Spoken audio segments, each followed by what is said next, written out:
odeeffannoo amma nu dhaqqabeen hoogganaa olaanaa Iraan Mojtabaa Kaameenii osoo misaa'ilota dhukaasuma daawun gabaafame. Hoogganaa olaanaa Iraan ta'uun dhiyeenya kana kan filatame ilmi Ayatollah Ali Kaameenii Mojtabaa Kaameenii madaa'uun dhaga'ame. Miidiyaan Iraan akka gabaasetti hoogganaa olaanaa Iraan Mojtabaa Kaameenii osoo haleellaa waraanaa jabaa taasisaa jiru madaa'uu beeksise. Haa ta'u malee miidiyaan Israa'el Haaretz akka gabaasetti hoogganaan olaanaa Iraan Mojtabaa Kaameenii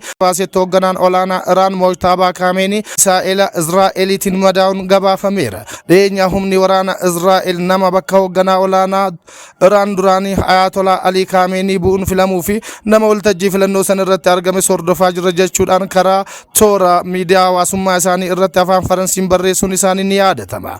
Gabaasaalee miidiyaalee garaagaraa akka ibsutti Mojtabaa Kaameenii madaa'uun isaa dhugaa ta'uu, Mojtabaan kan hin haalin yoo ta'u innis haleellaa jalqabaa Ameerikaa fi Israa'eliin akka madaa'e mirkanaa'eeti jira.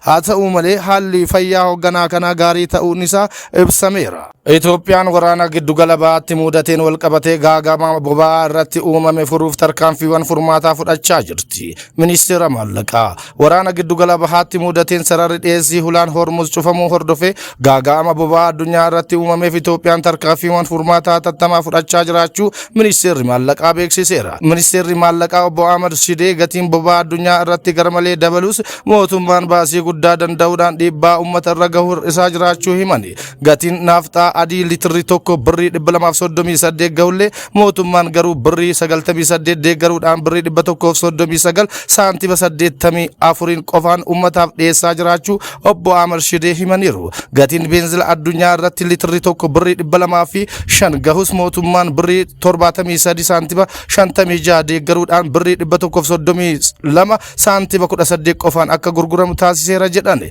Boba'aan sharafa alaa guddaan deeggaramee dhiyaatu kun karaa seeraan alaatiin akka hin gurguramne hordoffiin jamaan eegalamuu isaa ministeerichi eeraniiru. Akkasumas mootummaan kuusaa biyyaa irraa gara gabaatti baasuun hanqinni akka uumamne hojjechaa jiraachuu hubachiisaniiru. Hawaasnis daldala seeraan alaatti ittisuu irratti akka tumsuu fi boba'aa qusannaan akka fayyadamuu qabus dhaamaniiru. Ministeerri ispoortii fi dargaggoota Iraan gareen biyyaalessa kubbaa miilaa Iraan waancaa addunyaa bara 2026 irratti hin hirmaatu jedhani.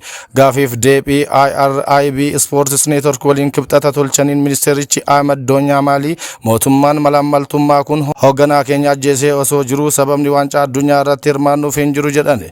Ijoolleen keenya hirmaatanii wabii nagaa hin qabani. Haalli hirmaannaa kanaaf nu dandeessisus hin jiru jedhani.